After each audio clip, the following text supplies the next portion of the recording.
que é famoso pela sua compactação defensiva, foi amplamente aberto, né? Deixou o espaço para um jogador que tem uma técnica diferenciada. O chute do Paquetá matou todo mundo, porque as pessoas na zaga do Corinthians achavam que ele bateria para dentro ou daria um corte, ele foi direto no contrapé do Walter, e a oportunidade do Viseu de ter feito o gol na pequena área.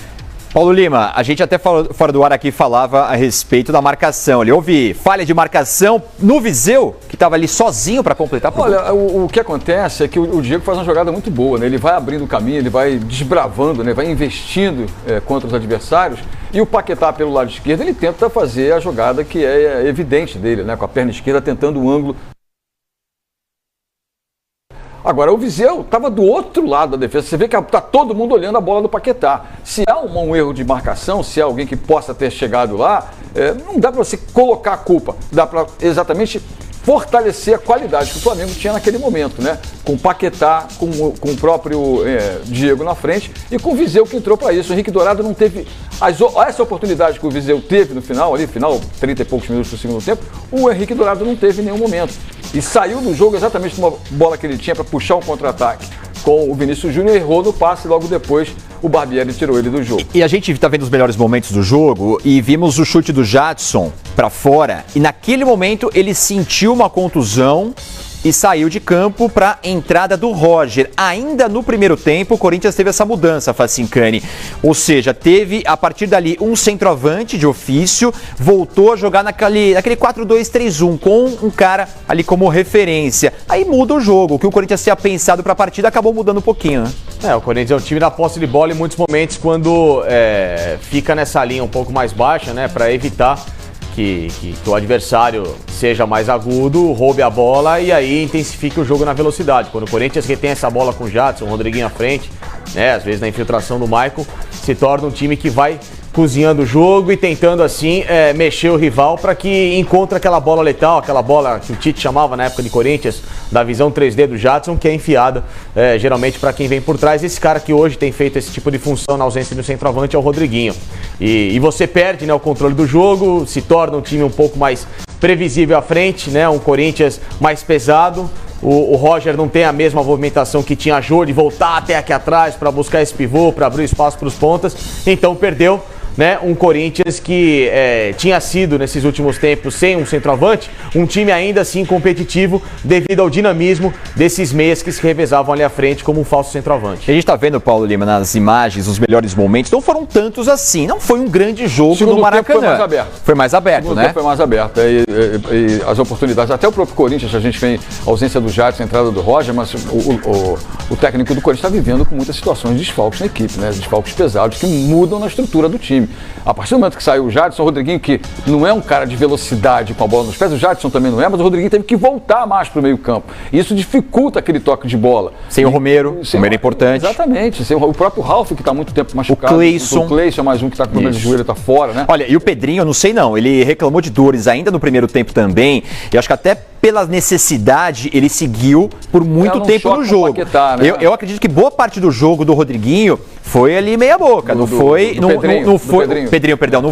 o Pedrinho 100% que poderia até ajudar mais o Corinthians. Ele acabou ficando mais preso ali no jogo dele, acho que em função dessas dores que ele sentiu ainda no primeiro tempo. O reflexo da boa fase do Flamengo, a gente vê pelos números em termos de público, né?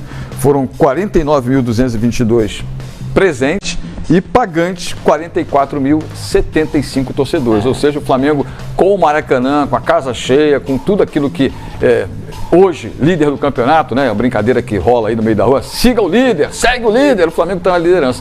E detalhe importante, o Flamengo hoje está líder absoluto, o Fluminense vai jogar amanhã contra o Paraná, lá na capital paranaense. Vencendo, o Fluminense passará a ser vice-líder do campeonato se, entre aspas, vencer o Paraná, será vice-líder. Na quinta-feira teremos então, lá no estádio Mané Garrincha, em Brasília, Fla-Flu, Flu-Fla, como queiram, valendo a liderança do campeonato. Ou seja, o jogo de amanhã de Fluminense e Paraná cresce de expectativa para a torcida do Fluminense aqui no Rio de Janeiro e principalmente para ver como há muito tempo não se vê dois times do Rio brigando pela liderança do Campeonato Brasileiro. É esperar para ver o que vai acontecer amanhã lá na capital paranaense. E com todo respeito ao público de Brasília, perder enorme para um clássico desse não ser no Rio de Janeiro, né? Desculpa. Não ser no uma disputa de liderança. Há quanto tempo? Olha, eu não tenho essa estatística aqui, essa informação aqui, mas há quanto tempo será que Flamengo e Fluminense não brigam pela liderança do Campeonato Brasileiro e o jogo vai ser no Mané Garrincha em Brasília? É uma perda enorme, né, Facinho? Isso pra mim não existe. Mas é uma coisa de contrato, né? O Fluminense ainda tinha um contrato com um empresário, o Rony, né? A gente pode falar, o Rony é ex-jogador, vestiu a camisa do Fluminense há muito tempo, né? Então o contrato que o Fluminense tinha com o Rony era de falta pagar ainda esse compromisso que o Fluminense tinha com ele, e aí a opção foi levar para o estádio Mané Garrincha em Brasília. É evidente que também sou contra, mas enfim, aquela velha frase, né? Vale o que está escrito. Se está escrito, tem que pagar e tem que cumprir. E todos os clubes acabaram acatando essa regra do Campeonato Brasileiro de que todos os times podem 5 jogos mandar fora de casa, né? Mandar longe do seu estádio, da sua cidade, do seu estado. É claro que para o torcedor do Rio de Janeiro é ruim, mas trazer um Fla-Flu, entre aspas, repito, quem sabe se o Fluminense vencer valendo a liderança do campeonato, é um atrativo a mais para a capital federal. É um atrativo a mais para o torcedor que respira futebol, mas que não tem lá um campeonato muito forte, não tem um campeonato estadual, e pouco se vê também, até porque é estádio de Copa do Mundo, né, gente? Foi construído para ser sede de Copa do Mundo. E que só tem grandes jogos nesses momentos. Exatamente nesses momentos. É ruim para o torcedor do Rio, é ruim para o futebol carioca em geral, né, para a dupla Fla-Flu, sim, mas você traz esse atrativo para uma praça diferente. E certamente lá teremos expectativa acima de 40 mil torcedores. É muito difícil que tenhamos um público menor do que esse. Já os outros jogos que terminaram agora há pouquinho dessa 9ª rodada do Campeonato Brasileiro. Mas antes, vamos ao Maracanã. O repórter Álvaro Loureiro traz as primeiras informações depois dessa vitória do Flamengo para cima do Corinthians 1-0. Grande público do Maracanã, não é, Álvaro? Grande festa da torcida rubro-negra. Seja bem-vindo ao Rodada Fox. Olá, Ribeirão, muito boa noite para você, boa noite para todo mundo que acompanha o Rodada Fox. É isso, bom jogo aqui no Maracanã, lotado, né? O Flamengo conseguindo mais uma vitória no Campeonato Brasileiro, a 6ª abrindo vantagem aí na liderança da competição. Agora são 4 pontos em relação ao 2º colocado. Um jogo para mais de 49 mil pessoas aqui no Maracanã, uma renda superior a 2 milhões de reais. O Flamengo sufocou o Corinthians no início da primeira etapa, mas não acabou fazendo o gol. Depois o Corinthians, com a entrada do Roger, conseguiu reter um pouquinho mais a bola no ataque e conseguiu equilibrar as coisas. O jogo seguiu equilibrado até o final, até que o Flamengo conseguisse o gol da vitória já no 2º tempo. Henrique Dourado, centroavante do Flamengo, passou mais uma vez em branco. Agora já são 9 jogos de jejum, e para o inferno astral aí do Henrique Dourado, ele saiu, foi substituído aos 22 minutos do 2º tempo, e o substituto dele, Felipe Viseu, foi exatamente o jogador a marcar o gol da vitória do Flamengo, o primeiro gol do Viseu nesse Campeonato Brasileiro. O Flamengo agora vira o foco, muda o foco, pensa no Fla-Flu da próxima quinta-feira, 10ª rodada do Campeonato Brasileiro. Vocês já comentavam aí, jogo que vai ser disputado no estádio Mané Garrincha, em Brasília, jogo comando do Fluminense, e o Flamengo não terá um dos seus principais jogadores. O Diego estava pendurado, hoje tomou o 3º cartão amarelo, estará suspenso na próxima quinta-feira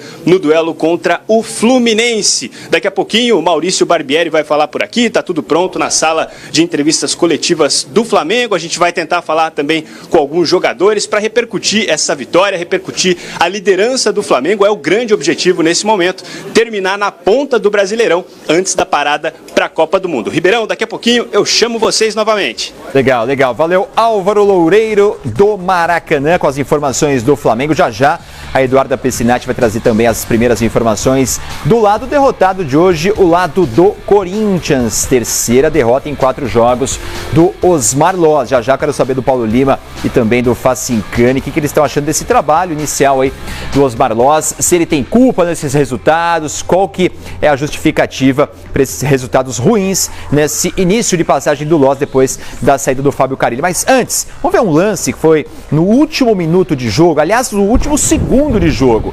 A bola na área do Corinthians, escanteio cobrado. Do Flamengo, né? Isso, perdão, na área do Flamengo, a jogada rolando, e aí o Anderson Daronco encerra o jogo aí. Houve muita reclamação. Não é absurdo. Repare no momento em que ele levanta os braços, o jogador do Flamengo está tirando a bola da área. Repare no lance. Ele não tem que esperar a jogada concluir. Eu acho que tem. Não tem. Olha, uma jogada aguda. Não, olha o braço dele agora. Vai chegar, calma. Mas ele já apitou antes. Mas a bola não saiu da área ainda, Paulo Lima. Peraí, a bola estava no pé do Rodinei. O Rodinei está dando um chute para fora. A bola bate na canela do jogador. Ainda não há